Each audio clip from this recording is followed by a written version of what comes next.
Hello students, here our next lecture of class 8th subject science chapter 6 combustion and flame. Okay तो हम बात करने वाले हैं combustion यानी कि combustion एक ऐसी प्रोसेस होती है जिसमें फायर से रिलेटेड या जलना जिसे हम नॉर्मली कहते हैं इस प्रोसेस के बारे में। और फ्लेम तो आपको पता है ना, ज्योति लॉ जिसे हम कहते हैं। तो combustion एंड फ्लेम इन दोनों के बारे में जानेंगे। हालांकि दोनों ही फायर से हम कह सकते हैं कहीं ना कहीं रिलेट है, बट दोनों में डिफरेंस होता है। ओके तो आज हम जानेंगे इस चैप्टर के थ्रू कि आखिर इन दोनों में डिफरेंस क्या होता है, या कंबशन होता क्या है, कंबशन रिएक्शंस कहाँ कहाँ यूज होती हैं, या क्या ऐसा है कि हमारे आसपास कंबशन रिएक्शंस होती हैं लेकिन हमने आज तक नोट नहीं किया। सो let's start our chapter combustion and flame. Okay, we use different kinds of fuel for various purposes at home. जैसे हमें पता है कि हम अलग अलग टाइप के फ्यूल्स का यूज़ करते हैं हमारे घर में, अलग अलग काइंड के जो अलग अलग टाइप के जो काम होते हैं उन चीज़ों के लिए, अलग अलग पर्पस के लिए। जैसे कि होम में यूज़ करते हैं, इन इंडस्ट्रीज़ में यूज़ किया जाता है जहाँ अलग अलग चीज़ें बनती हैं ना इंडस्ट्रीज़ में, तो इंडस्ट्रीज़ में यूज़ किया जाता है। और साथ ही साथ एंड फॉर रनिंग ऑटोमोबाइल्स, जो हमारी मोटर गाड़ियाँ, ऑटोमोबाइल्स मीन्स मोटर गाड़ियाँ कहा जाता है। तो ये जो रनिंग ऑटोमोबाइल्स जो चल रही हैं उनके लिए भी हम क्या यूज़ करते हैं, फ्यूल्स का यूज़ करते हैं ना। पेट्रोल है, डीजल है, ये फ्यूल ही तो होते हैं, तो इनका यूज़ किया जाता है। तो पूरा can you name a few fuels use in our home, तो क्या आप सोच सकते हो, क्या आप नाम बता सकते हैं कि हमारे घर में ऐसे कौन से फ्यूल्स का यूज़ किया जाता है। तो फॉर एक एग्जाम्पल मैं आपको देती हूँ, एलपीजी सिलेंडर जो होते हैं जिससे खाना बनाने के जो काम आता है, तो लिक्विफाइड पेट्रोलियम गैस उसमें होती है, वो भी एक फ्यूल है। ओके तो इसके बाद क्या आप मुझे बताएंगे, name a few fuels use in trade and industry, कुछ फ्यूल्स के नाम बताइए जो कि इंडस्ट्रीज वगैरह में या ट्रेड में होते हैं। What fuels are use for running automobiles, ये मैंने आंसर आपको बता दिया। कौन से फ्यूल्स ऐसे हैं जो कि ऑटोमोबाइल्स यानी कि गाड़ियों के लिए, मोटर गाड़ियों के चलने के लिए यूज़ किया जाता है। Your list will contain fuels like cow dung, wood, coal, charcoal, petrol, diesel, compressed natural gas. तो आपके इन सब में से कुछ भी हो सकता है। ओके सीएनजी हो गई, पेट्रोल, डीजल, ये चारकोल वगैरह, ये सब के सब किस में आते हैं, हमारे फ्यूल में आते हैं। ठीक है, you are familiar with the burning of a candle, आपने देखा होगा, आप फेमिलियर हो किस चीज़ से, कैंडल के जलने से। आपने कैंडल जलते हुए देखी है ना, तो कैंडल के जलने से आप फेमिलियर हो। What is the difference between the burning of a candle and the burning of a fuel like coal, तो हम कह रहे हैं जब कैंडल भी जल रहा है और फ्यूल भी जल रहे हैं तो इन दोनों में डिफरेंस क्या है। आपसे क्लियरली पूछा गया है, या आपसे जानने को कहा गया है कि कैंडल के जलने में और कोयले के जलने में, कोल मीन्स कोयला, इन दोनों के बीच में डिफरेंस क्या है। ठीक है, क्या कैंडल का जलना अलग होता है और कोयले का जलना अलग होता है। तो सोचिए, एक बार जरा सोचिए कि जब आप कैंडल जलाते हैं तो उसकी फ्लेम कैसी होती है, और जब कोयला जलता है तो वो कैसा होता है। ठीक है, तो सोचिए, may be you were able to guess right, तो शायद आपने जो किया है वो सही गेस किया है, क्योंकि candle burn with a flame, candle क्या करता है, एक लाइट के साथ जलता है ना, एक ज्योति के साथ, एक लौ के साथ वो चल रहा है, एक लाइट वो देता है। जबकि whereas coal does not, coal को कभी आपने देखा कि वो आग पकड़ता है, वो ऐसा नहीं करता है, वो किसी फ्लेम के साथ नहीं जलता है, जबकि कैंडल तो एक फ्लेम के साथ जल रही है। Similarly you will find many other materials burning without a flame, तो ऐसे ही आप बहुत सारे मटीरियल्स ढूंढ सकते हो, बहुत सारे मटीरियल्स आपको ऐसे मिलेंगे जो कि आपको दिखता है कि विदाउट फ्लेम वो जलते तो हैं, लेकिन विदाउट फ्लेम वो जलते हैं, उनमें कोई ज्योति नहीं होती है। ठीक है, let us study the chemical process of burning and the types of flame produced during this process। तो चलिए अब जानते हैं कि कौन कौन सी केमिकल प्रोसेसेस होती हैं जब क्या होता है, जब फ्यूल जलता है, या कौन सी केमिकल प्रोसेस होती है बर्निंग के लिए, किसी चीज़ के जलने के लिए जो केमिकल प्रोसेस होती है वो केमिकल प्रोसेस क्या होती है, इसके बारे में हम स्टडी करते हैं। और साथ ही साथ इनके टाइप्स के बारे में, या इन कितनी, और जो फ्लेम की जो टाइप्स होती है उसके बारे में हम बात करेंगे जब ये जल रही होती है उस प्रोसेस के टाइम पे। Okay so let's start with what is combustion.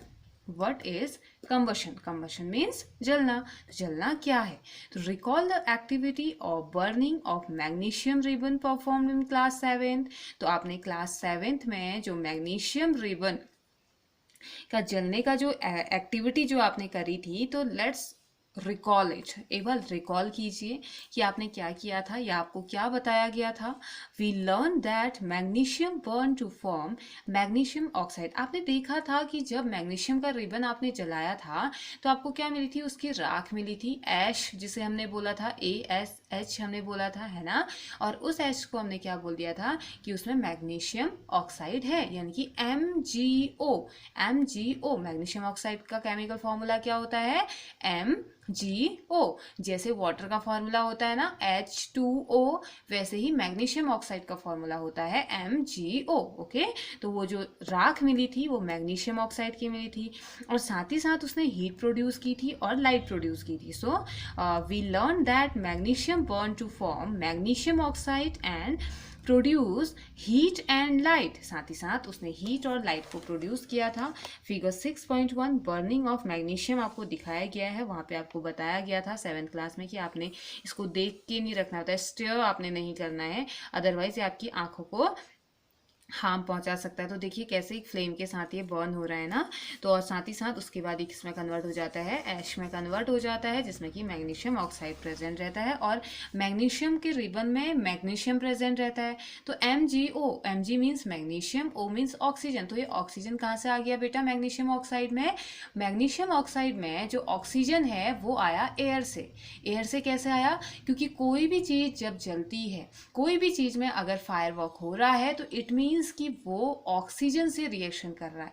Oxygen कहाँ से आई, हमारे एनवायरनमेंट में हर टाइम ऑक्सीजन प्रेजेंट रहती है हमारे आसपास, तो ऑक्सीजन की प्रेजेंस में ही कोई भी चीज़ जलती है। अगर जहाँ पे ऑक्सीजन नहीं होगी वहाँ पे कभी भी आग नहीं जलेगी। ओके, तो इसीलिए वो ऑक्सीजन फिर मैग्नीशियम एस के साथ मिक्स हो जाती है, तो उसे मैग्नीशियम ऑक्साइड कह दिया जाता है। Okay, we can perform a similar activity with a piece of charcoal. तो ऐसी ही एक्टिविटी हम एक चारकोल के पीस के साथ कर सकते हैं। Hold the piece with a pair of tong and bring it near the flame of a candle और a Bunsen burner. What do you observe, तो आपने क्या करना है, आपने चारकोल का पीस लेना है, उसको क्या कर देना है, होल्ड करके रखना है चारकोल के पीस को, और उसके साथ ही साथ उसको क्या कर देना है, कैंडल की फ्लेम के नज़दीक उसे ले आना है। ठीक है, चारकोल को होल्ड करना है, और उसके बाद क्या जो भी आपको सूटेबल लगे उससे आप उसे होल्ड कीजिए, and bring it near the flame of candle. Candle की फ्लेम के नज़दीक इसे ले आइए, या बर्नर जो होता है, बेंसन बर्नर इसे कहा जाता है। बर्नर आपको लेबोरेटरी में मिलेगा, नॉर्मली कैंडल तो सबके पास होती है, तो उसे फ्लेम के पास लेके आइए, और उसके बाद देखिए कि आप क्या ऑब्जर्व करते हो। Okay, we find that charcoal burn in air. आप देखेंगे कि जैसे ही आप उसे फ्लेम के नज़दीक में लाए तो वो चारकोल हवा में ही क्या करने लगता है, अब धीरे धीरे जलने लगता है। We know that coal to burns in air producing carbon dioxide heat and light. तो हमें पता है कि जो कोयला होता है वो भी एयर की प्रेजेंस में बर्न होता है, और क्या प्रोड्यूस करता है, कार्बन डाइऑक्साइड। कार्बन डाइऑक्साइड का फॉर्मूला क्या होता है, CO2। ओके, हीट और साथ ही साथ गर्माहट भी देता है ना। जब भी कोयला जलता है गर्मी जाड़ों में, आप आग जब सेकते हो तो कोयला जलता है तो क्या होता है बेटा, हीट देता है ना वो, तभी तो आग सेकते हैं, और थोड़ी बहुत लाइट भी देता है, और लेकिन प्रोड्यूस करता है साथ ही साथ carbon dioxide. Okay, carbon dioxide produce करता है, हीट प्रोड्यूस करता है, और लाइट को प्रोड्यूस करता है। Okay, so a chemical process in which a substance react with oxygen to give off heat is called combustion। तो अब combustion हम क्या बोलेंगे, combustion reaction आप किसे बोलोगे, एक ऐसी chemical process, एक ऐसे chemicals का involvement, एक ऐसी chemical process जिसमें कि कोई भी substance जो जलेगा वो ऑक्सीजन से रिएक्शन करता है ताकि वो हीट दे सके। ठीक है, यानी कि किसी भी सब्सटेंस का जलना, ऑक्सीजन की प्रेजेंस में जल के हीट प्रोड्यूस करना ही कंबशन रिएक्शन है। नॉर्मली कंबशन को जलने से ही जाना जाता है, कंबशन का मीनिंग ही होता है जलना। ओके, यानी कि एक ऐसी केमिकल प्रोसेस जिसमें कि कोई भी सब्सटेंस ऑक्सीजन से रिएक्शन करता है और वो जल जाता है, तो उसे कंबशन रिएक्शन कहा जाता है। The substance that undergoes combustion is said to be combustible. तो ऐसा सब्सटेंस जो कि कंबशन रिएक्शन करता है, यानी कि जो जलता है, उसे कंबस्टेबल कहा जाता है। Okay, it is also called a fuel. अब इसे फ्यूल भी कहा जाता है। ओके, तो एक जो जलेगा उसे कंबस्टेबल, और साथ ही साथ इसे फ्यूल भी हम कह देते हैं। Okay, the fuel may be solid, liquid और गैस। फ्यूल सॉलिड फॉर्म में भी हो सकता है, लिक्विड फॉर्म में भी हो सकता है और गैसियस फॉर्म में भी हो सकता है। Sometime light is also given off during combustion। कभी कभी ऐसा होता है जलते टाइम पे थोड़ी बहुत लाइट भी प्रोड्यूस की जाती है, either as a flame or as a glow. एक फ्लेम के फॉर्म में, जैसे फ्लेम के फॉर्म में कैंडल में, और एक ग्लो के फॉर्म में खाली तपिश जो होती है ना, जैसे कि कोयले में होती है, उस फॉर्म में ये दिखाई देता है। ओके, इन द रिएक्शन, इस रिएक्शन, अगर हम रिएक्शंस की बात करते हैं, मेंशन अबव, जो रिएक्शन हमें दे रखी है, बताई गई है मैग्नीशियम एंड चारकोल की, ये बोला in the reaction mention above magnesium and charcoal are combustible reaction. तो जो हमें चारकोल की रिएक्शन के बारे में बताया गया है, जो मैग्नीशियम के रिएक्शन के बारे में बताया गया है, तो ये कौन सी रिएक्शन है? कंबशन रिएक्शन है, और जिसमें जो चारकोल और मैग्नीशियम है वो क्या है? कंबस्टेबल सब्सटेंस है, यानी कि ऐसे सब्सटेंस जो कंबशन रिएक्शन को करेंगे, ऐसे रिएक्शन, ऐसे सब्सटेंस जो कि जल जाएंगे। ओके, तो नेक्स्ट बूजो कह रहा है we were told that food is a fuel for our body. हाँ, बूजो कह रहा है कि हमें ये बताया गया था कि जो खाना होता है वो भी हमारी बॉडी में फ्यूल, तेल की तरह काम करता है। ओके, तो अब उसे पहली समझा रही है, राइटली सो, तुमने सही सुना है, बिल्कुल सही सुना है, तुमको बिल्कुल सही बताया गया है। क्यों? In our body food is broken down by reaction with oxygen and heat is produce. Paheli बताती है कि हमने लास्ट क्लास में नहीं पढ़ा था क्या, लास्ट क्लास में हमें टीचर ने नहीं बताया था क्या, कि जब भी कंबशन रिएक्शन होती है या जब भी हम कोई खाना खाते हैं तो हमारा खाना क्या होता है, छोटे छोटे पार्टिकल्स में टूट जाता है, और अंदर बॉडी के अंदर वो किससे रिएक्शन कर देता है? जो हम सांस लेते हैं ना, ऑक्सीजन, उसकी क्यों ज़रूरत होती है? वो ऑक्सीजन क्या करता है, जो खाने के मॉलिक्यूल है ना, बड़े बड़े मॉलिक्यूल, उसको क्या कर देता है, छोटे छोटे मॉलिक्यूल में कन्वर्ट कर देता है, ताकि हमारी बॉडी में डाइजेशन ईजिली हो जाए। तो यहाँ पे फ्यूल उसके फॉर्म में ये होता है। ठीक है, फ्यूल का प्रोडक्शन ये करता है। We learn that in class 7, हम 7th क्लास में पढ़ के आ चुके हैं, पहली ऐसा कह रही है। ठीक है, तो अब देखिए इसके बेसिस पे आपको एक्टिविटी दी गई है। Activity 6.1, collect some materials like straw, आपको स्ट्रॉ चाहिए, मैच स्टिक जिसे कि माचिस कहा जाता है, कैरोसिन ऑयल चाहिए आपको, पेपर चाहिए, आयरन नेल जिसे कि कील कहा जाता है, स्टोन पीसेस कुछ पत्थर चाहिए आपको, और ग्लास चाहिए। ओके, तो बोल रहे कि under the supervision of your teacher, आप टीचर के प्रेजेंस में ये कर सकते हैं। इट मीन्स कि या आप आपसे बड़े जो हैं, एल्डर जो हैं, उनके प्रेजेंस में आप कर सकते हो, और अगर स्कूल खुल गया तो फिर हम ये स्कूल में करेंगे। Okay, so try to burn each of these material one by one. अब बेटा ये अकेले तो बिल्कुल भी नहीं करनी है, जब आप अकेले हो आप ये एक्टिविटी बिल्कुल नहीं करेंगे। हाँ, अगर कोई आपको हेल्प करता है, आपके एल्डर भी, ये नहीं कि आपके 9th-10th में पढ़ने वाले भाई बहन नहीं, अगर आपके मदर फादर कोई हेल्प कर रहे हैं तभी आप ये करेंगे। ओके, अदरवाइज आप ये एक्सपेरिमेंट या ये एक्टिविटी आप नहीं कर रहे हो। So try to burn each of this material one by one आपने क्या करना है, इन मटीरियल को माचिस से जलाने की कोशिश कीजिए। If combustion take place mark the material combustible, अगर कंबशन हो रहा है तो उन मटेरियल पे मार्क कीजिए जो कि जले थे। ठीक है, otherwise mark it's non combustible, otherwise इसको मार्क कीजिए नॉन कंबस्टेबल में। ठीक है, जैसे कि टेबल 6.1 में अब ये सही है नहीं है ये आपने बताना है। वुड जलता है या नहीं जलता है, तो नॉन कंबस्टेबल इसमें टिक किया गया है। तो ये आपकी मर्जी है, आप इसे क्या कैसे आप इसको ले रहे हो। मैं इसे इरेज ही कर देती हूँ, आप एक्सपेरिमेंट करेंगे और उसके बाद इसका रिजल्ट मुझे बताएंगे। ओके, तो इस टेबल में आपने क्या करना है, इफ़ कंबशन, अगर कंबशन होगा तो आपने कंबस्टेबल में करना है, और अगर कंबशन नहीं होगा तो नॉन। ये गलत भी हो सकता है, आप जब करेंगे तभी आपको पता चलेगा, है ना। पेपर कंबस्टेबल है या नहीं है, आयरन नेल अगर कंबस्टेबल है तो आप इसे टिक कीजिए, नॉन कंबस्टेबल है तो यहाँ टिक कीजिए। ऐसे कैरोसिन ऑयल के लिए, स्टोन पीस के लिए, स्ट्रॉ के लिए, चारकोल के लिए, मैच स्टिक के लिए, ग्लास के लिए, सब के लिए आपने ऐसे ही करना है। Okay, can you name some more substances which are combustible, क्या आप इनके अलावा, ये जो आपको दे रखे हैं would, paper, iron nail, kerosene oil, stone pieces, straw, charcoal, match stick, glass, क्या आप इनके अलावा भी किसी ऐसे सब्सटेंस को जानते हैं? क्या आप बता सकते हैं ऐसे सब्सटेंसेस का नाम जो कि कंबस्टेबल है, जो कंबशन रिएक्शन करते हैं? You can add those two table 6.1। जब आप कॉपी में टेबल 6.1 बना रहे होंगे तो आप इसमें इसको ऐड कर सकते हो। Okay, let us investigate conditions under which combustion takes place. अब हम कंबशन रिएक्शन होता है, हम इसकी तो बात कर रहे हैं, लेकिन चलिए जानते हैं कि कंबशन रिएक्शन कब हो पाती है।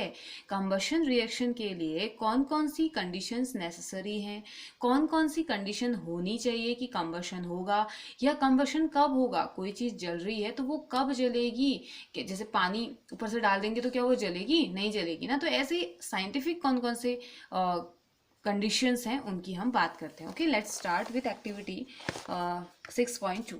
आपको क्वेश्चन दिया गया है, be careful while handling burning candle. तो यहाँ पे आपको कैंडल बर्निंग वाला भी जलाना है कैंडल, तो केयरफुली आपको ये करना है।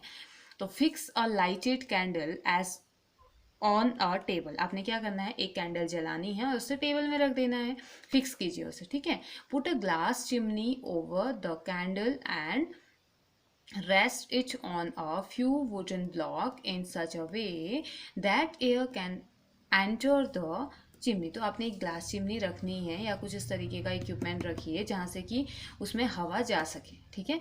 उसके ऊपर आपने देखिए टेबल में रखी हुई है कैंडल, कैंडल में टेबल रखिए, उसके ऊपर एक ग्लास चिमनी रखिए, लेकिन कुछ इस तरीके से रखिए कि उस चिमनी से हवा उसमें जा सके, अंदर जा रही है तो फ्लेम जल रही है, ठीक है। उसके बाद क्या कहा गया, ए वाले के लिए ये था, ए वाले में देखिए चिमनी रख दी ऊपर से और ये जल रहा है। Okay, now observe what happened to the flame. अब देखिए, ऑब्जर्व कीजिए कि क्या हो रहा है। एंड नाउ ये आपने ऑब्जर्व करना है।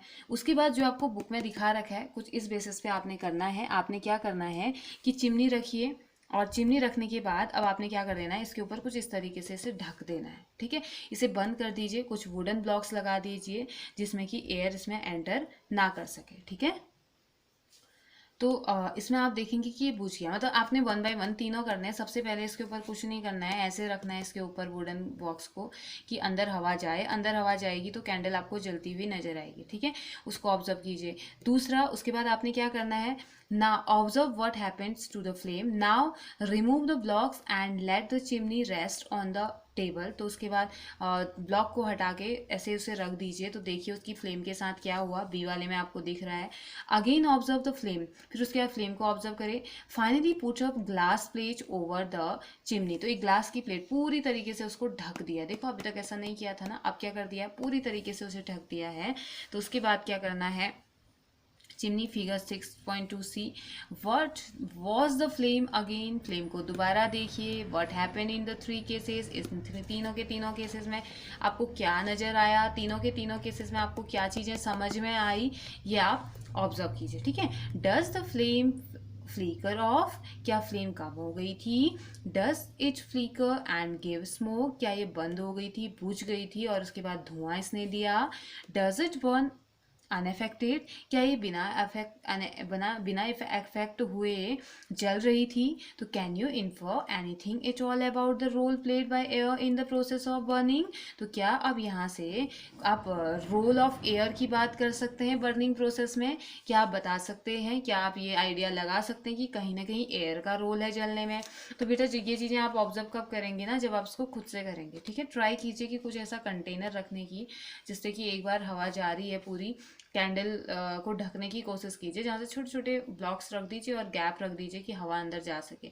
तो आप देखेंगे कि फर्स्ट की तरह ये जलेगा, दूसरे में बुझेगा और साथ ही साथ एक धुआं छोड़ेगा, थर्ड वाले में ये पूरा बंद हो जाएगा। तो इसका मतलब क्या हुआ, इसका मतलब कहीं ना कहीं ऐसा है ना कि ऑक्सीजन की प्रेजेंस में या एयर की प्रेजेंस में तो ये जल रहा है, और जब हम इसको कंप्लीटली बंद कर दे रहे हैं, ऑक्सीजन नहीं मिल रहा है, तो ये बुझ जा रहा है, ठीक है। तो इसे ऑब्जर्व कीजिए, इस एक्सपेरिमेंट को एक बार कीजिए अपने एल्डर्स की प्रेजेंट में, ठीक है।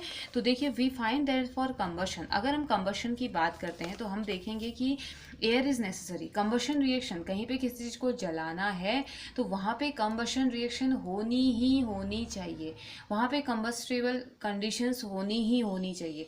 The candle burn freely in case A, देखिए केस ए में कितने अच्छे से कैंडल जल रही है ना।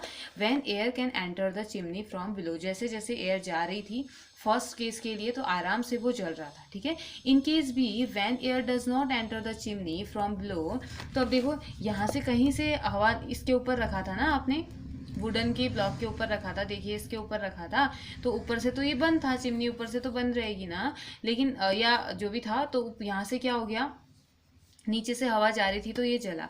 अब उसके बाद क्या किया आपने सेकंड केस में, when air does not enter the chimney from the below, जब नहीं जा रही थी नीचे से, जब हवा नहीं गई तो अचानक से चिमनी क्या हो गई, फ्लिकर्स हो गई, यानी कि बुझ गई, और स्मोक यानी कि धुआं प्रोड्यूस करने लगी, ठीक है, धुआं टाइप का स्मोक इसमें प्रेजेंट ये करने लगी।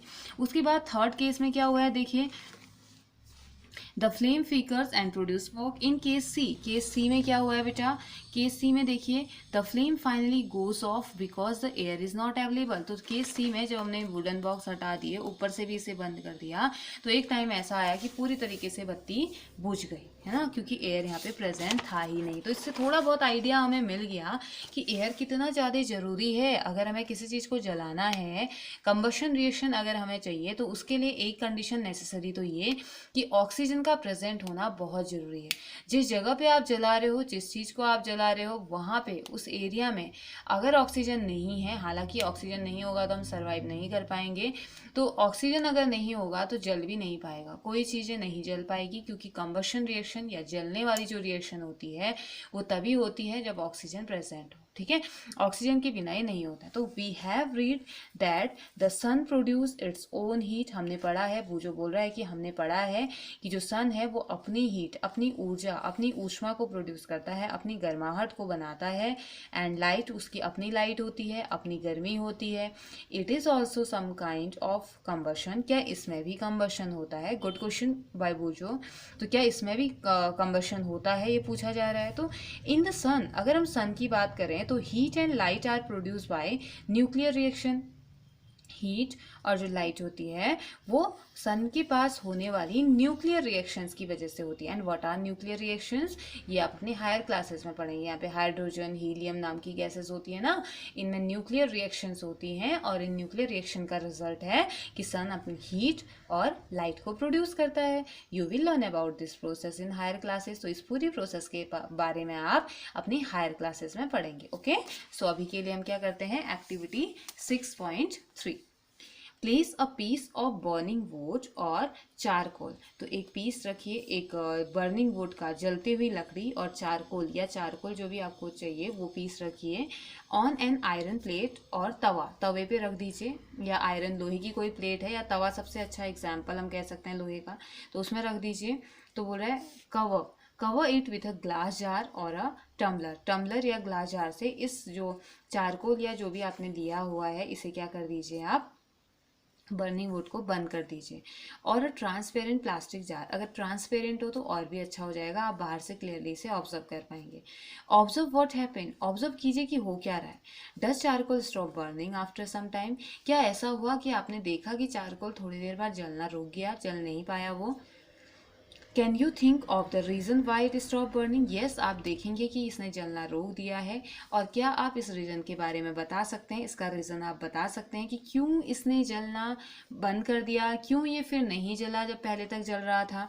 तो आई नो ऑफ कोर्स आप बता सकते हो, क्योंकि आप तो बहुत ध्यान से सुनते हैं, और आई नो आप आंसर बता दिया है, आपने जल्दी से बोल दिया आंसर।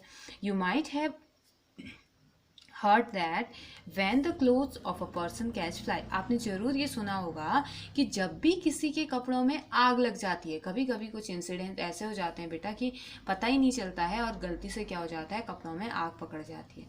तो अगर कभी ऐसा हुआ तो द पर्सन इज कवर्ड, उसके आसपास के लोग क्या करते हैं ना, the person is covered with a blanket to extinguish fire. Can you guess why, तो क्या किया जाता है कि उस इंसान को क्या कर दिया जाता है, बिल्कुल एक कंबल, ब्लैंकेट मीन्स कंबल से पूरी तरीके से कवर कर दिया जाता है, ताकि आग को बुझा सके, ठीक है, ताकि आग क्या हो सके, बुझ सके, ठीक है। तो देखिए कुछ इस तरीके से रैप इसको किया गया है, blanket wrapped around a person whose clothes catch fire, तो जिसके कपड़ों ने फायर पकड़ ली थी उसको कंबल से लपेट दिया गया है। तो now recall some of your experiences, तो अपने कुछ एक्सपीरियंसेस को रिकॉल कीजिए, याद कीजिए, जिसमें does a match stick burn by itself, क्या आपने देखा कि मैच स्टिक खुद से ही जल रही है, या हाउ डज इट बर्न, अगर नहीं जलती है खुद से तो कैसे ये जलती है, ठीक है। आपने माचिस तो जलाई होगी ना, क्या खुद ही जल जाती है रखे रखे, नहीं जलती है ना, तो वहाँ पे आप कुछ करते होंगे कैसे जलती है। You must have an experience of burning a piece of paper, आपने जरूर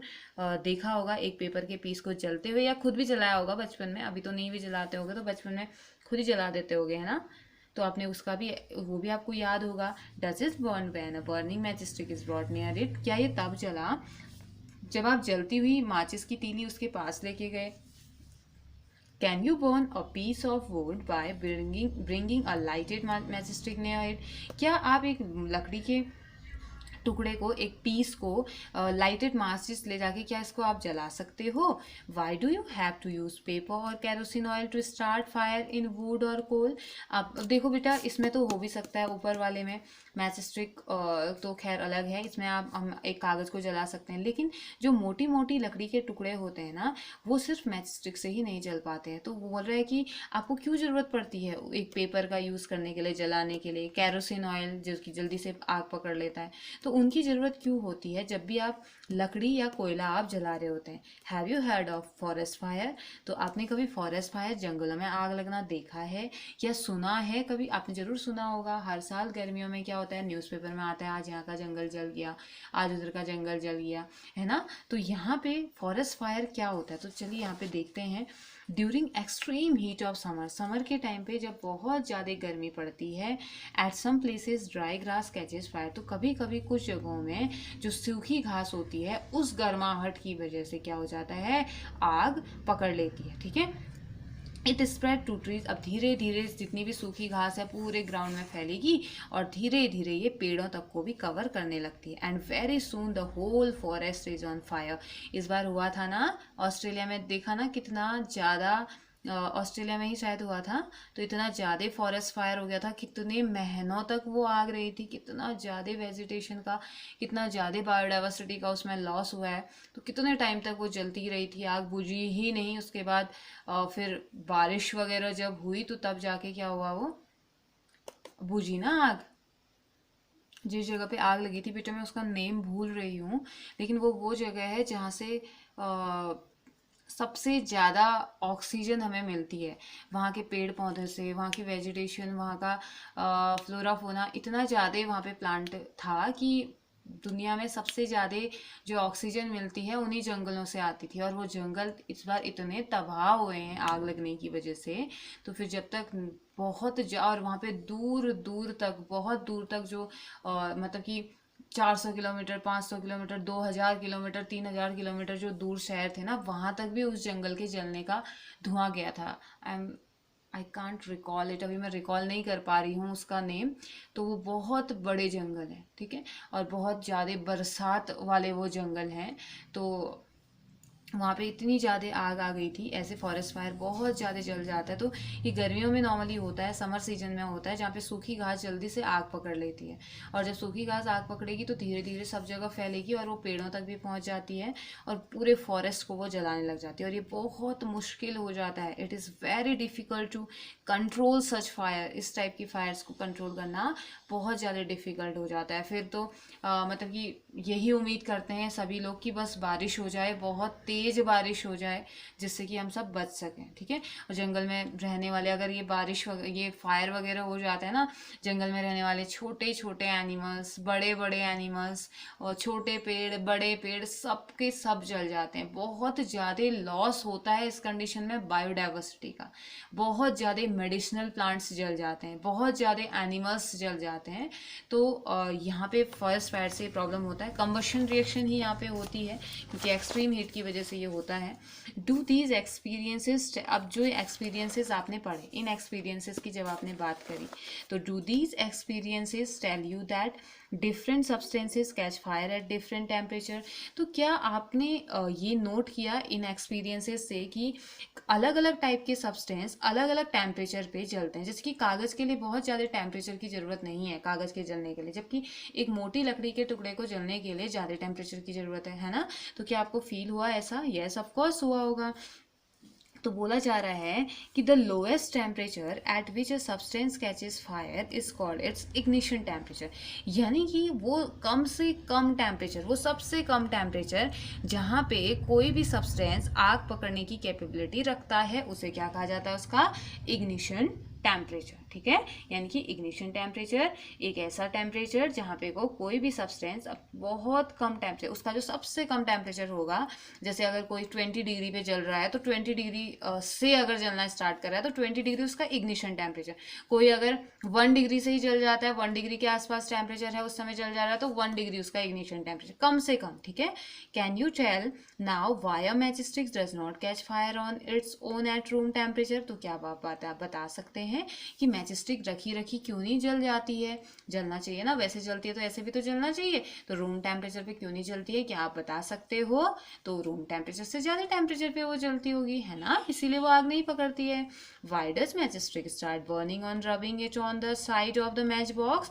और क्यों रगड़ने पे, रबिंग मीन्स रगड़ना, क्यों जब उसके बॉक्स के साइड से हम रब करते हैं उसको तो क्यों जलने लगती है? क्योंकि रब करने से क्या होता है, उसका टेम्परेचर बढ़ जाता होगा, हीट बढ़ती है, और जैसे ही हीट बढ़ती है तो मैच स्टिक जलने लगती है ना? It's very simple. चलिए, आपको एक बॉक्स में कुछ दिया गया है, तो बोल रहे हैं the history of the match stick is very old. अब जो माचिस की तीली जो हम देखते हैं, माचिस जो हम देखते हैं, उसकी हिस्ट्री बहुत ज़्यादा पुरानी है, बोला जा रहा है मोर देन 5000 ईयर्स एगो, 5000 साल पहले की पुरानी स्टोरी आपको बताई जा रही है। Small pieces of pine would means चीड़ के पेड़, आपने देखे ना बेटा चीड़ के पेड़? तो 1000 years ago, small pieces of pine wood dipped in sulfur were used as matches in ancient Egypt। तो ancient Egypt में क्या किया गया था कि ये जो पाइन वुड होता है, चीड़ की जो लकड़ियाँ होती हैं, इसे सल्फर में डाल दिया गया था। ठीक है, तो इस मैचेस के फॉर्म में एंशियंट इसमें यूज़ किया गया था। The modern safety match was developed only about 200 year ago. लेकिन जो मॉडर्न सेफ्टी जो मैचेस हैं, जो मैच है, वो अभी 2000 साल पहले ही वो बनाया गया है। ठीक है, तो चलिए जानते हैं होता क्या क्या है। A mixture of antimony trisulphide एक केमिकल होता है, okay, antimony trisulphide and potassium chlorate and white phosphorus. तो मिक्सचर किस किस का होता है? Antimony, trisulphide. अब इन सब को तब आप पढ़ेंगे ना जब आप हायर क्लासेस में जाएंगे। ठीक है, अभी सिर्फ आपने इनके नेम याद रखने हैं। एंटीमनी, ट्राइसल्फाइड, पोटेशियम क्लोरेट और वाइट फॉस्फोरस जो होता है उसको किसके साथ मिक्स कर दिया जाता है? Glue and starch was applied on the head of a match made of suitable wood। तो इन सब को मिक्स करके कहाँ लगा दिया जाता है? जो मैच थी ना, जो मैच स्टिक थी ना, मैच के हेड वाले पोर्शन में इसको लगा दिया गया सूटेबल लकड़ी के साथ, जो कि सूटेबल लकड़ी से मिलके बनी हुई है। When struck against a rough surface, जब से स्ट्रक किया जाता है रफ सरफेस के अगेंस्ट, तो white phosphorus got ignited. White phosphorus क्या हो जाता है? इग्निटेड होना स्टार्ट हो जाता है। ठीक है, यानी कि ज्वलनशील या प्रदाह इसे कहा जाता है। Due to the heat of friction, रगड़ने की वजह से उसमें घर्षण पैदा होता है, और घर्षण की वजह से क्या होता है? उसके रफ सरफेस में क्या होती है? हीट प्रोड्यूस होने लगती है। जैसे कि हम क्या करते हैं, मैच स्टिक को रगड़ते हैं ना, ऐसे ऐसे करके। This started the combustion of match. तो यहाँ पे को क्या हो गया? मैच स्टिक में या मैच बॉक्स में क्या हो गया? कंबशन इसमें स्टार्ट हो गया। However, white phosphorus proved to be dangerous both for the workers involved in the manufacturing of matches and for the user। हालांकि जो सल्फर है वो जो वाइट फॉस्फोरस है वो ये बताया जाता है, ये वो बहुत ज़्यादा हार्मफुल होता है उन लोगों के लिए जो माचिस बनाते हैं, साथ ही साथ जो माचिस का यूज़ कर रहे हैं, यानी कि हम लोगों के लिए तो हार्मफुल है ही है, साथ ही साथ जिस इंडस्ट्रीज़ में ये बनाने का जो काम कर रहे हैं उनके लिए भी ये हार्मफुल था। तो these days the head of, अब इसका यूज़ नहीं किया जाता है, क्यों, खतरे में किसी की लाइफ डालनी है ना।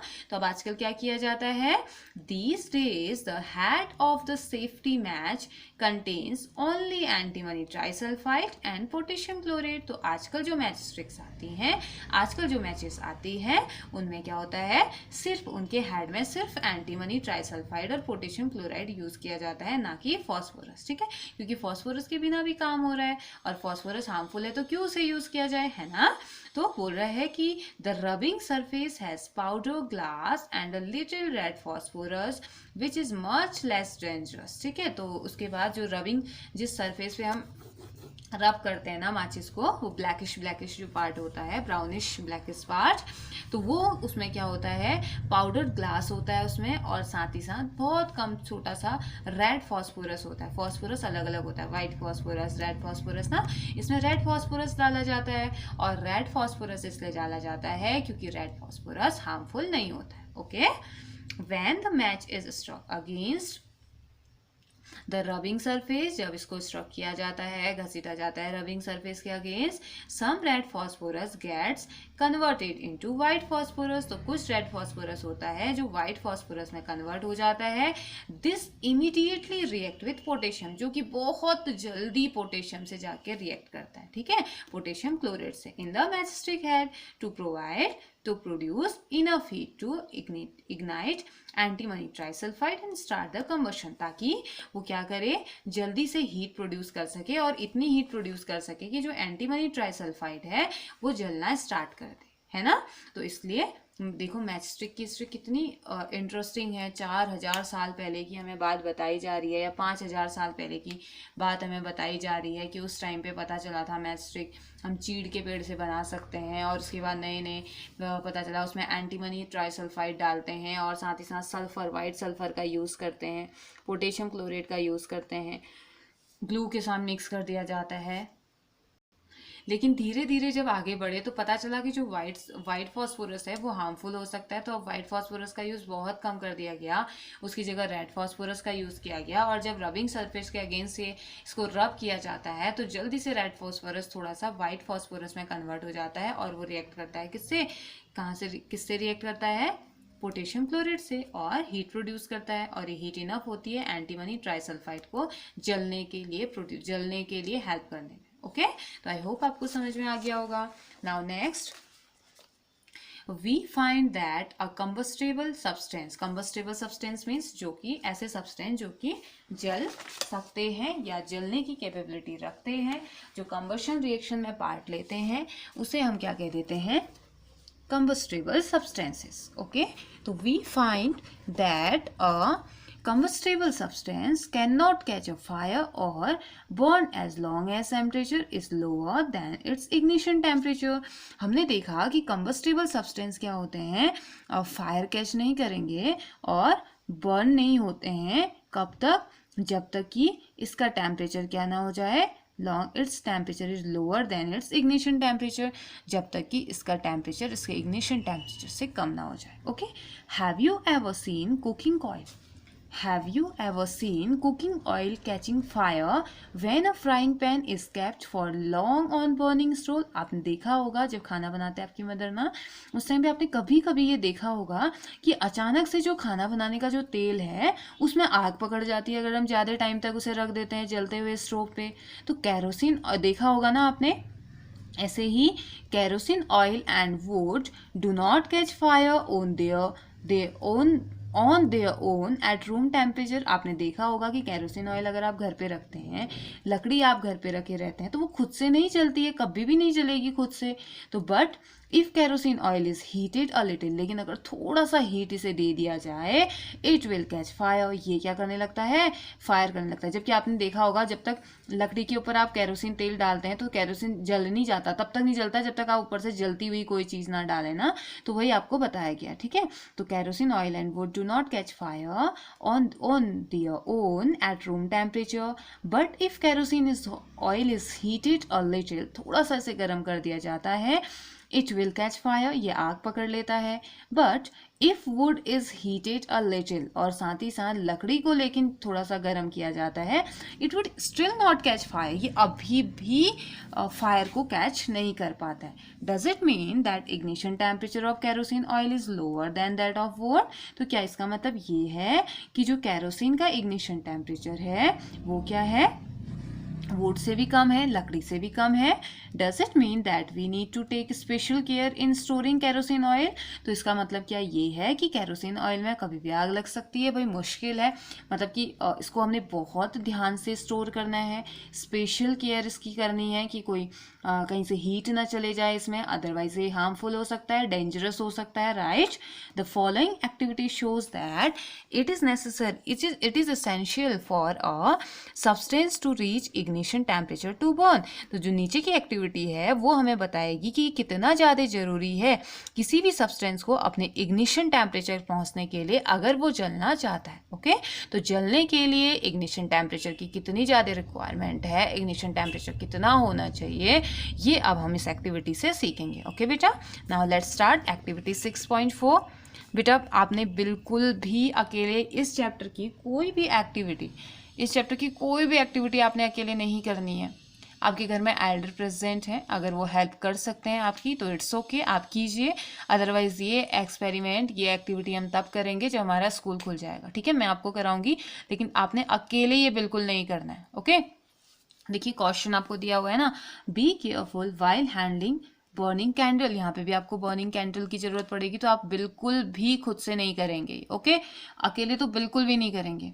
Make 2 paper cup bye folding a sheet of paper, आपने क्या करना है, पेपर की शीट को फोल्ड करके आपने क्या बनाने हैं, 2 पेपर कप बनाने, जैसे कि इसमें बनाए हुए हैं, ठीक है। pour about 50 ml of water in one of the cups, तो इसमें 50 ml पानी आपने डालना है, ठीक है। ये पेपर कप्स आपको दिखाया गया है, इसमें देखिए कैसे पानी डाला हुआ है, डाला है ना। तो heat both the cups separately, दोनों को हीट कीजिए, ठीक है, अलग अलग इसको हीट कीजिए विथ अ कैंडल। तो make 2 paper cups by folding a sheet of paper, pour about 50 ml of water in one of the cups, दोनों में नहीं डालना है, ठीक है, एक ही में पानी डालना है। और फिर दोनों को अलग अलग टाइम पे अलग अलग तरीके से अलग अलग हीट कीजिए कैंडल से, जैसे कि 6.5 में आपको दिखाया गया है, हीटिंग वाटर और paper cup, okay. What do you observe, आप क्या ऑब्जर्व करेंगे, okay. What happened to the empty paper cup, empty paper यानी कि ऐसा पेपर जिसमें पानी नहीं था, उसके साथ क्या हुआ। What happened to the paper cup with water, और वो पेपर कप जिसमें पानी था उसके साथ क्या हुआ। Does water in this cup become hot, तो क्या इस कप में जो पानी था वो गर्म हो गया था। Now turn your page, open page number 68। तो if we continue heating the cup, अगर हम लगातार इस कप को हीट करते रहेंगे, we can even boil water in the paper cup, हम इसमें भी क्या कर सकते हैं, पानी को बॉयल कर सकते हैं, इस पेपर कप में भी हम पानी को बॉयल कर सकते हैं। Can you think of an explanation for this phenomena, क्या आप एक एक्सप्लेनेशन इसके लिए दे सकते हैं, इस घटना के लिए जिसमें कि आपने पेपर का एक कप बनाया, उसमें आप पानी डाल रहे हो और दूसरे वाले में आप नहीं डाल रहे हो, दोनों को जब आप बर्न कर रहे हो तो आपने देखा कि जो बॉयल जिसमें पानी है, पानी बॉयल हो जा रहा है, कागज़ नहीं जल रहा है, क्योंकि दूसरे वाले में कागज़ जल जाएगा, है ना। तो क्या आप इससे रिलेटेड किसी फिनोमिना का एक्सप्लेनेशन आप कर सकते हैं। ऑफ कोर्स आप कर सकते हैं, थोड़ा सा दिमाग लगाइए। The heat supply to the paper cup is transfer to water by conduction. अब आप कंडक्शन पढ़ के आ चुके हैं ना, तो पहले आपने कंडक्शन पढ़ा है। तो जो हीट सप्लाई होती है पेपर कप से, जो पेपर कप में जो नीचे से कैंडल फ्लेम की या नीचे से जो आग लगी हुई है उसकी जो हीट है वो उसको क्या कर दिया जाएगा, ट्रांसफर कर दिया जाता है। इस ट्रांसफर टू वाटर, वाटर की तरफ कर दिया जाता है, और इस प्रोसेस को क्या कहते हैं बेटा, conduction reaction. Okay, so in the presence of water, तो वाटर की प्रेजेंस में the ignition temperature of paper is not reach. तो जो पेपर का इग्निशन टेम्परेचर है वो तो नहीं पहुंच पाएगा, अपने लोएस्ट टेम्परेचर तक ये पहुंच नहीं पाने वाला है, hence it does not burn, ये नहीं जलता है। अदरवाइज पेपर तो ऐसे ही जल जाता है ना, लेकिन ये वाटर की प्रेजेंस की वजह से नहीं जल पाता है। Okay, the substance which have very low ignition temperature, ऐसे सब्सटेंस जिनका बहुत कम इग्निशन टेम्परेचर होता है, and can easily catch fire, जो इजीली फायर को कैच कर सकते हैं, with a flame are called inflammable substances.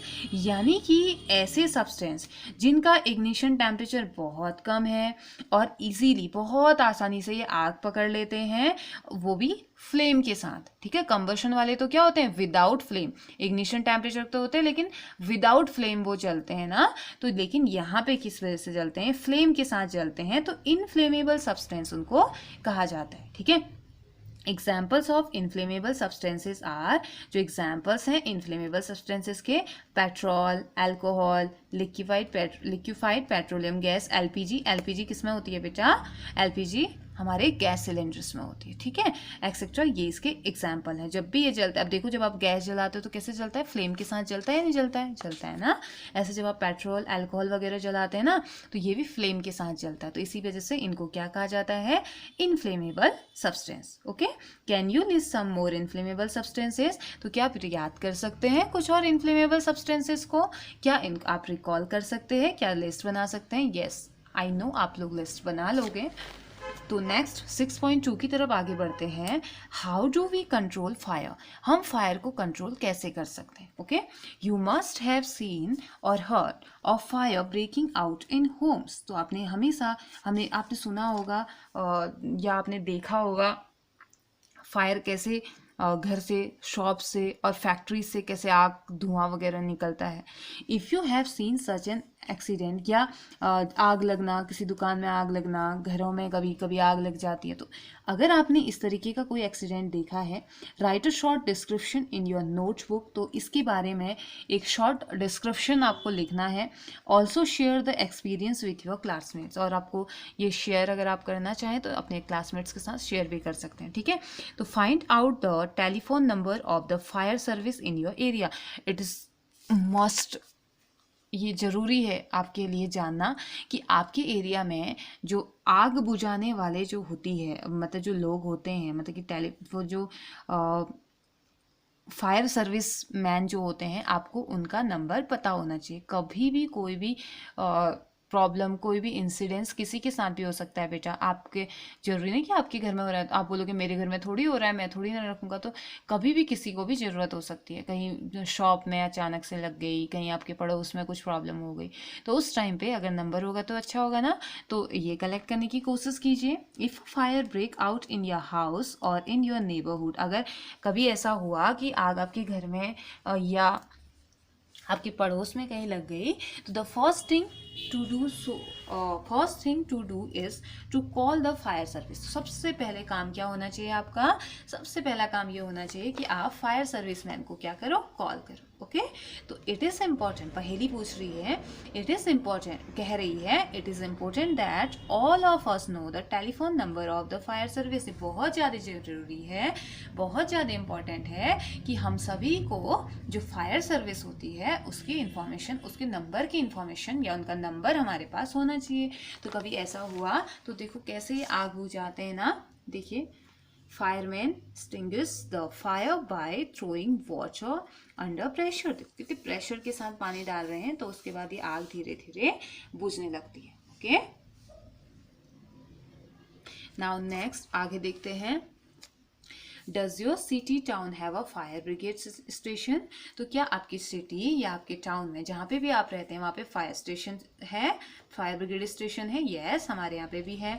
When a fire brigade arrives, जब भी फायर ब्रिगेड आती है, व्हाट डज इट डू? क्या करती है ये?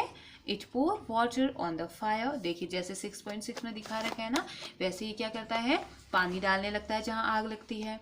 Water cools the combustible material, पानी क्या कर देता है, जो जलने वाले जो सब्सटेंस होते हैं, जलने वाले जो मटीरियल होते हैं, उनको ठंडा कर देता है, so that its temperature is brought below it's ignition temperature. तो इसका टेम्परेचर उसके इग्निशन टेम्परेचर से बहुत कम आ जाता है। मतलब कि अगर 20 डिग्री सेल्सियस पे कोई चीज़ जल रही है, आग लगने वाली चीज़ जल रही है, तो वो उसको क्या कर देगा, 15 कर देगा, या अगर वो 19 भी हो गया तो आग बुझ जाएगी। ठीक है, तो वो मिनिमम टेम्परेचर जहाँ से वो जलना स्टार्ट करेगा, अगर 20 डिग्री सेल्सियस उसका मिनिमम टेम्परेचर है तो हमें उसे 19 करना पड़ता है। तो इन पानी डालेंगे तो वो ठंडा कर देता है और अपने इग्निशन टेम्परेचर से कम हो जाता है। ठीक है, this prevent the fire from spreading. तो स्प्रेडिंग मीन्स फैलना। तो ये क्या करता है, आग को फैल जाने से क्या कर देता है, फैलने से रोकता है। Water vapour also surround the combustible material. तो वाटर वेपर भी क्या होता है, किससे घिरा हुआ रहता है, कंबस्टेबल मटीरियल से, helping in cutting off the supply of air, so the fire is extinguished. तो अब क्या करना होता है यहाँ पे, वाटर वेपर भी, पूरे जो वाटर की जो वेपर आएगी ना, आग तो बुझ जाएगी, लेकिन जो वाटर की वेपर आएगी वो भी क्या करती है, अपने साथ जलने वाले मटेरियल को लेके आती है। तो इसके लिए जरूरी है कि जो एयर की सप्लाई है, helping in cutting off the supply of air, so तो यहाँ पे ये हेल्प करेगा। हमें चाहिए कि थोड़ी सी कम हो जाए, तो ये फायर क्या हो जाएगी, so the fire is extinguished, यानी कि ये क्या हो जाएगी, जो अग्निशामक है, शामक जो है वो उसको कम कर देगा, आग को कम कर देगा या बुझा देगा। You have learn that there are 3 essential requirement for producing fire. तो यानी कि अब तक हम पढ़ चुके हैं 3 essential requirement. Essential means important, जरूरी, रिक्वायरमेंट्स हमें क्या क्या चाहिए आग को जलाने के लिए। तो can you list these requirements, क्या आप इनको लिस्ट कर सकते हो, क्या बता सकते हो आप कि कौन कौन से ऐसे होते हैं। दीज आर फ्यूल, हमें फ्यूल चाहिए, एयर चाहिए टू सप्लाई ऑक्सीजन, क्योंकि यहाँ पे भी पढ़ा ना, एयर की सप्लाई को कट करना है। क्यों, क्योंकि एयर में क्या प्रेजेंट रहता है, एयर में ऑक्सीजन है, ऑक्सीजन तो जलने में हेल्पफुल होता है ना। एंड हीट, ये 3 चीजें ऐसी हैं। और हीट को क्यों, हीट की क्यों जरूरत है, to raise the temperature of the fuel beyond the ignition temperature. तो ताकि कि इग्निशन टेम्परेचर तक तो वो पहुंच जाए, या इग्निशन टेम्परेचर से ऊपर तक का टेम्परेचर वो ले जाए, ताकि वो जला सके। तो 3 चीजों की जरूरत है जलने के लिए, fuel, air and heat. Okay, fire can be controlled by removing one और मोर ऑफ दीज रिक्वायरमेंट्स। तो फायर को क्या कर सकते हैं, फायर कैन बी कंट्रोल, हम फायर को कंट्रोल कर सकते हैं अगर इनमें से एक चीज को भी हम हटा दें, हीट कम कर दें, फ्यूल कम कर दें, फ्यूल हटा दें, या एयर की सप्लाई को कट कर दें। तो उस टाइम पे इनमें से कोई भी एक अगर हो जाएगा तो आग क्या हो जाएगी, बुझ जाएगी। ठीक है, ये तीनों ही चीजें चाहिए ही चाहिए आग को जलने के लिए। Fire, now the job of a fire extinguisher is, extinguisher means अग्निशामक, is to cut off the supply of air। तो इसका काम क्या होता है, फायर एक्सटिंग्विशर का काम क्या होता है, वो क्या करता है, जो एयर की जो सप्लाई है ना उसे कट कर देता है। ठीक है, उसको सप्लाई को कट कर देगा। और to bring down the temperature of the fuel, साथ ही साथ पानी भी डालते रहते हैं।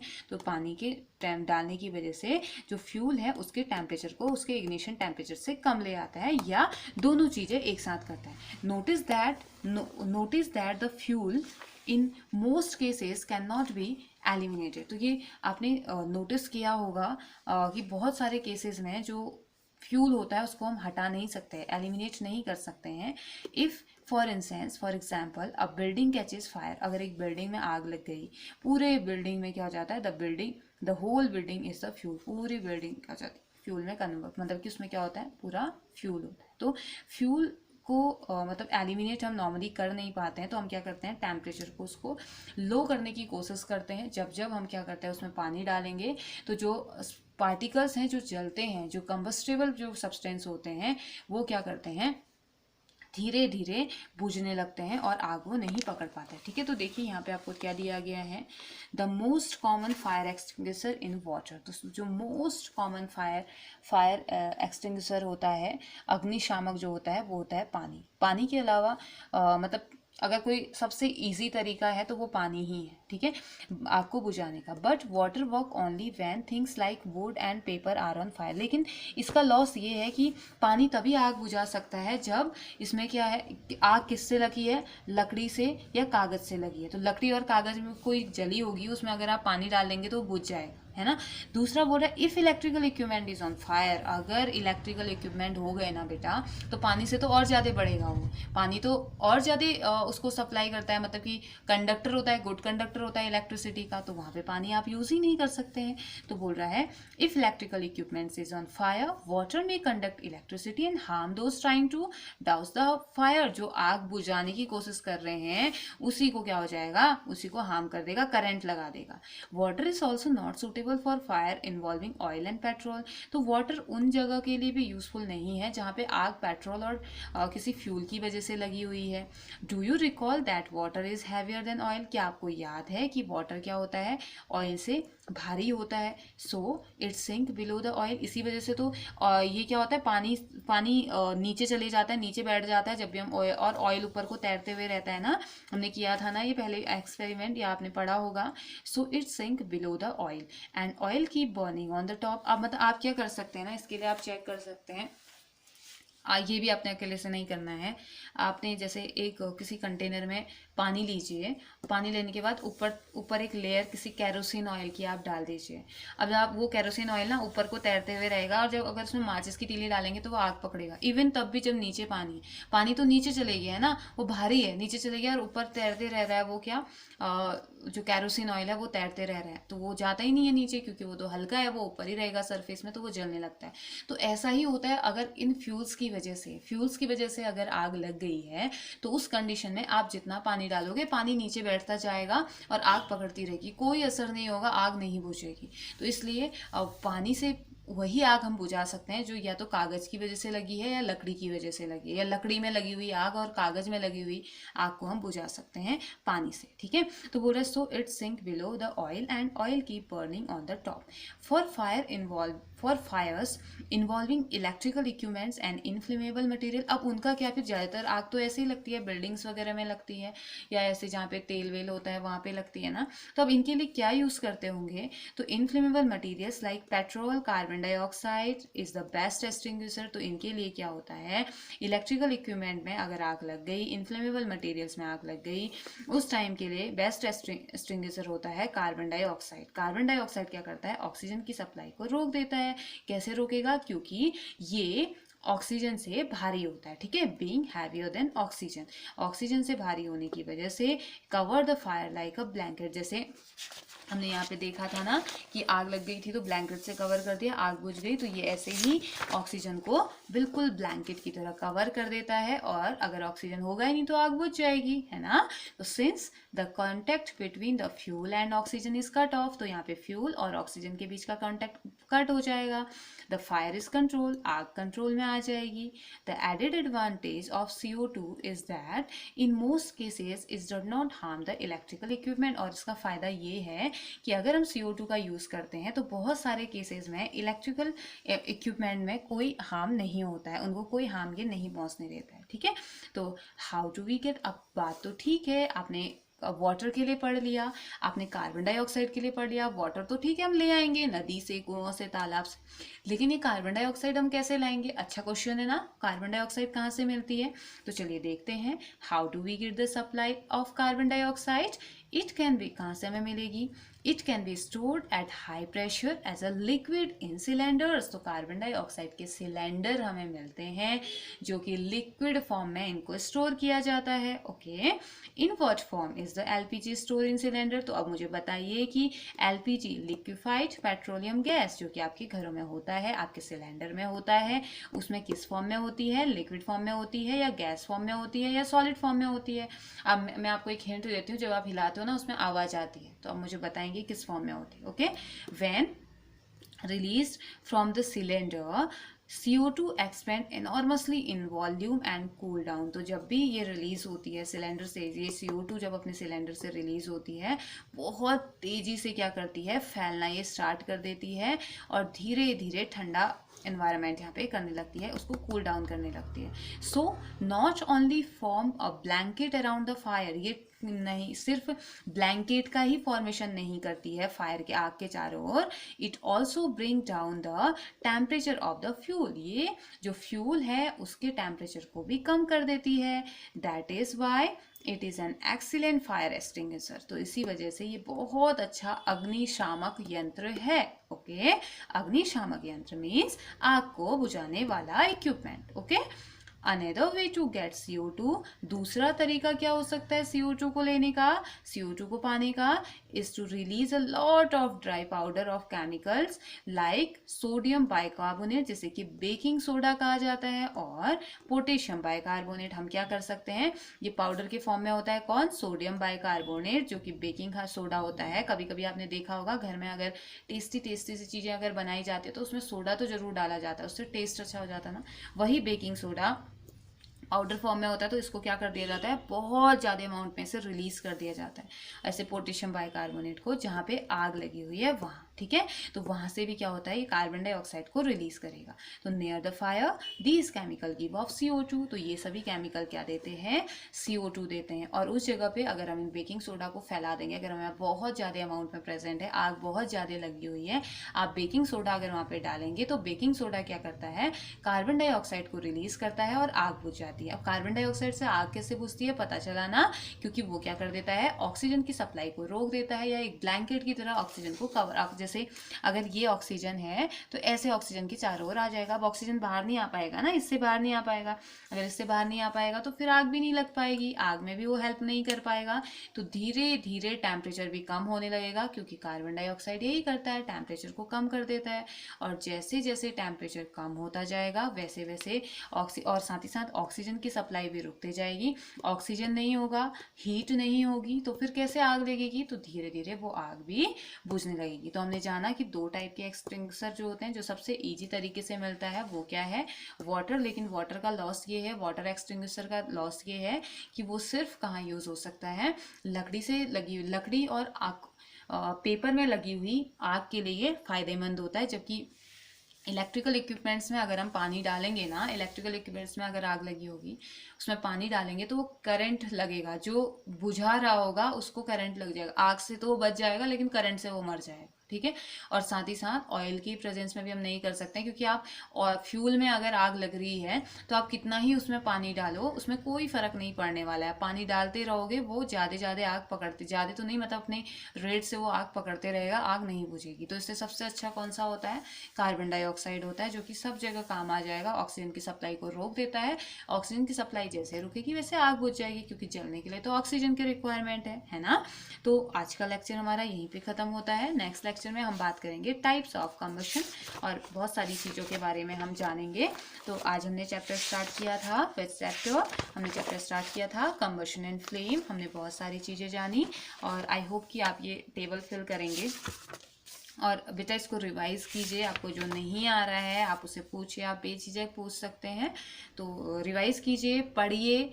अभी क्वेश्चन आंसर तो हमने करने हैं नहीं, हम बाद में करेंगे। तब तक के लिए हैव ए नाइस डे बेटा, ध्यान से पढ़िए। ओके।